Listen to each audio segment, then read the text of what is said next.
Hello and welcome to Straight Talk. I'm Ayşe Süberker.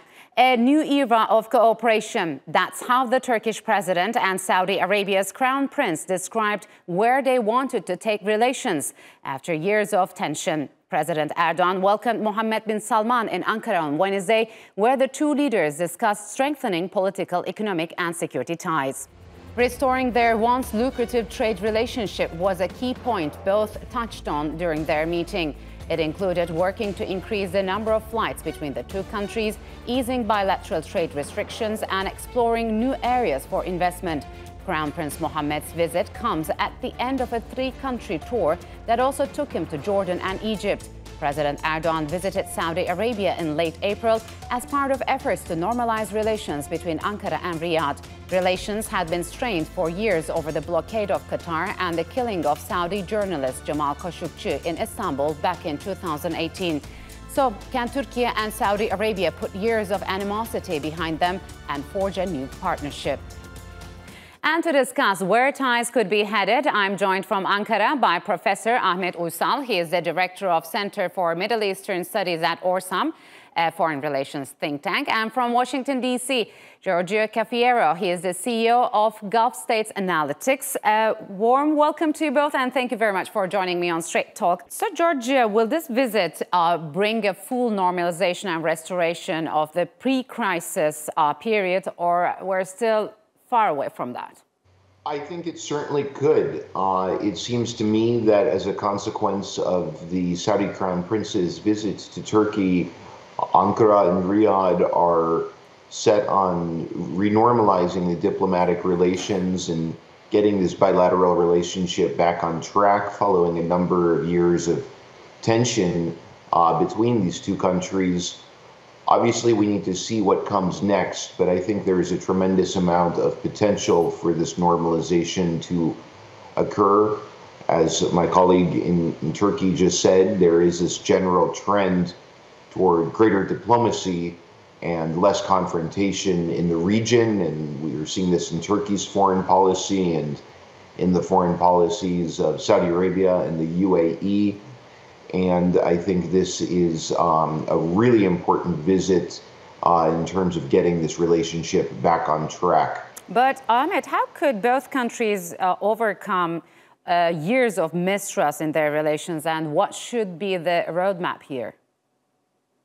I mean, they realized Turkey is a major regional power and cannot be pushed off. And Turkey realized also they need energy and cooperation. And there are more problems that Turkey can handle in the region, from Libya to Syria to Yemen, and Saudi is also having troubles in Yemen. And all this chaos, that's also added by the corona and the Ukraine war. And both sides realize that they need each other. And now this is, they are building on trust, and they are also confirming that they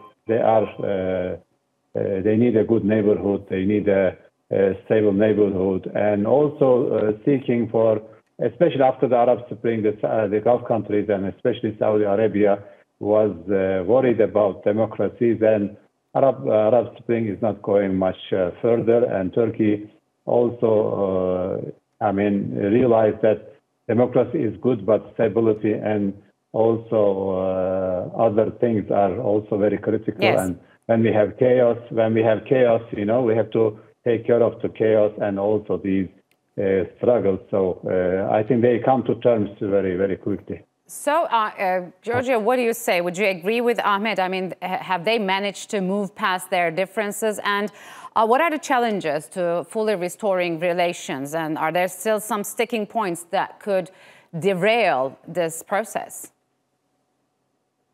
Sure. I think it's going to take a little bit of time to see how this normalization plays out.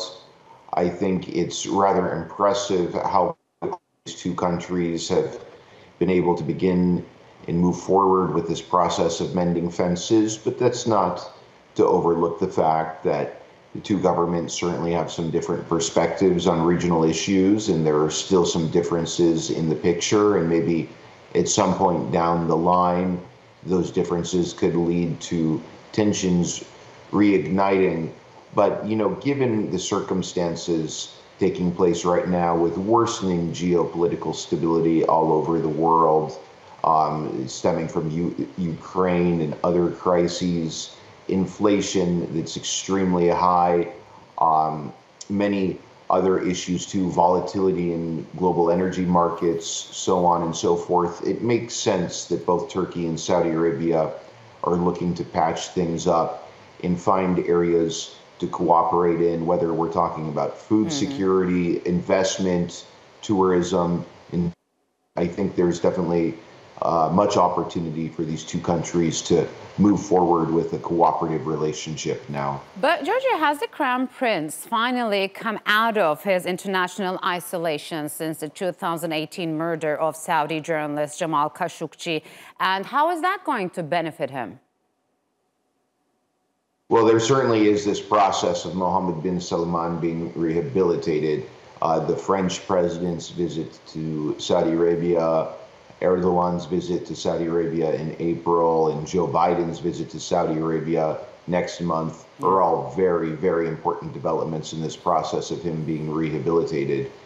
Now, this is very much at the government level. This is not to say that societies and human rights organizations and individuals are going to forget what happened. Of course, the Khashoggi affair will continue to shape the way many people look at the Crown Prince. But let's face it, he's going to be the next king of Saudi Arabia, and governments around the world that want to deal with Saudi Arabia have to accept the fact that he's going to be the next king, regardless of what someone can say about the Khashoggi killing. At the end of the day, governments tend to be pragmatic about their foreign policy issues, and people can criticize Biden or Erdogan for embracing Mohammed bin Salman, but what's the other option? I don't see any other option. Okay, what would you like to say, Ahmed? President Biden is set to visit, as Georgia said, in July. It's an abrupt U-turn from his campaign pledges against the kingdom. But do you believe that the U.S. has found itself needing the Saudis more because of the conflict in Ukraine and rising global energy prices? Yes, one reason that Turkey and Saudi Arabia are getting closer is also American attitudes toward, negative attitudes toward Turkey and Saudi Arabia, especially during the Biden administration and a big change from Trump era. And also both sides, they were kind of pushed to the corner that they need each other more. And Biden also realized that they cannot bet on Iran. Nuclear deal is going nowhere. And Saudi Arabia also insisting on the oil prices not going down. And they have to give in to the oil factor that's promoted by OPEC, and Saudi Arabia is a major part of that. And now they are normalizing with Saudi Arabia. And also Turkey is already taken an active place in the global diplomatic arena with the Ukraine war and other things. So speaking of oil, George, could this latest round of efforts to mend ties among the regional powers be interpreted as a move to contain Iran? What do you think the Tehran administration is viewing this diplomatic flurry? There's no doubt that recently some tensions have risen in Turkey's relationship with Iran, and I think some geopolitical analysts believe that one of the motivations which Ankara has for mending fences with Riyadh relates to the tensions between Turkey and Iran. However, Turkey has generally tried to balance Saudi Arabia and Iran, and despite these tensions between Ankara and Tehran, the Turks and Iranians do have many interests in cooperating on a bilateral level. So I don't think Turkey is going to align very closely with Saudi Arabia against Iran in all cases, but there's no doubt that a better relationship with Saudi Arabia and other member states of the GCC can certainly help Turkey deal with some of the difficult issues it's facing vis-a-vis the Islamic Republic. So Israel's foreign minister, Ahmed, was also in Turkey this week, where he met with his Turkish counterpart, Mevlut Çavuşoğlu. The two countries have seen their relations improve rapidly over the past year. How do you think did the meeting go, and what was covered? I think they covered mostly energy issues, some security concerns about Syria, and Palestine issue that is also boiling maybe every day,